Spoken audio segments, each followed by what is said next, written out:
এই যে যে প্রাসাদটা দেখছেন এটা হচ্ছে ব্রিটিশ আমলে আপনার ওই সময়কার একজন বিশিষ্ট ব্যবসায়ী ঋষিকেশ দাস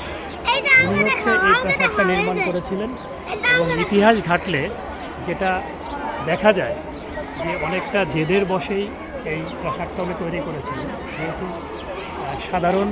পরিবার থেকে উনি একজন বড় ব্যবসায়ী হয়েছিলেন, যার কারণে অন্যান্য ব্যবসায়িক সমাজে ওনাকে অনেকটা তাচ্ছিল্য করা হতো, যার কারণে রাগের বশে বা জেদের বশে উনি প্রাসাদটা তখন নির্মাণ করেছিলেন। এবং ইতিহাস ঘেটে যেটা পেয়েছি যে পরবর্তীতে উনি এই প্রাসাদটা তৈরি করতে করতে এবং আর্থিক সংকটে পড়ে এবং